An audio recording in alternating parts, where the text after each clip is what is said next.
Hello, and welcome back to Project Rejectus. Today, we will discuss a topic I should done a while ago: how the animals on land will return to the oceans. But first, let's go over some animals that have evolved in the ocean while we've been watching the land, starting with the squatter. These small predators were the apex predators of the reefs, but not every one of them was successful, being forced to find other prey. These squatters had found a new food source in Vemle, a poisonous animal with no predators. They could easily exploit their new prey and have an uncontested food source. Their descendants, the Rejectus, became completely specialized for eating Vemle, becoming resistant to poison. They could even reuse the poison themselves as a defense against bigger predators.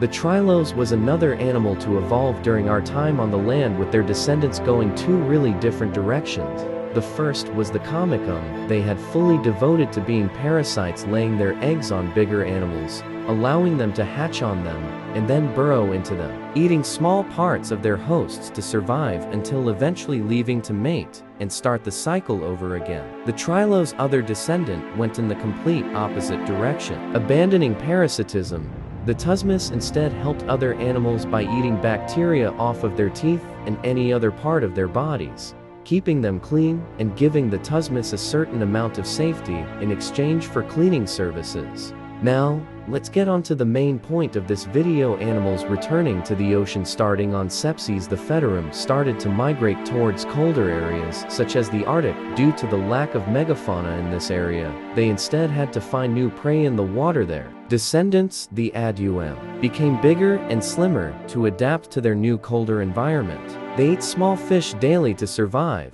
but still returned to land to escape any aquatic predators. The transition back to water was much easier for these animals, as their eggs needed to lay in the water to develop. As they continued adapting to the water, their descendants, the Klaua, turned their legs into flippers for better mobility, becoming even bigger to maintain warmth. The males developed a big fin on their backs to display their strength. In order to attract mates, males usually fought each other with their top arms, clubbing any competition away.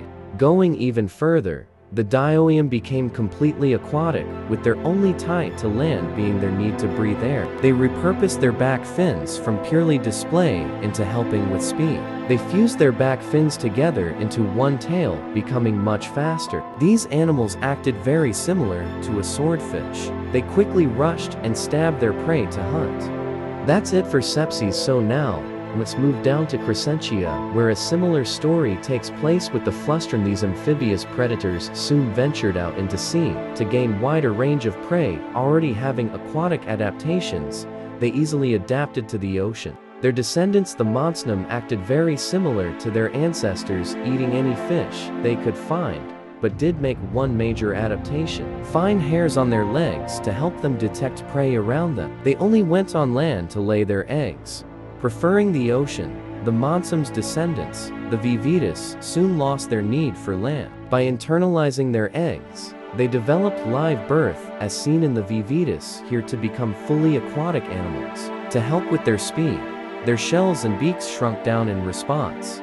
Some of these predators, however, found a much different feeding method. The Pylonas have adapted the fine hairs on their hands to help catch tiny krill, quickly catching them by becoming filter feeders. They became some of the biggest animals, having lost the shell their ancestors once had, no longer needing it as their size was enough defense for them. Now, time for our last animals for today. Going down south, we're now in Glanum, where a different approach was taken. To return to the ocean, the Nyxolis had found new food sources in the rivers around them from the aquatic plants. The water also served as a way for them to escape land predators. All of these factors created the Vercris, developing a tail fin and two front flippers. They gained much faster movement speed in the water. Peacefully grazing on the river's plants, they still went onto land to lay their eggs and eat other kinds of plants.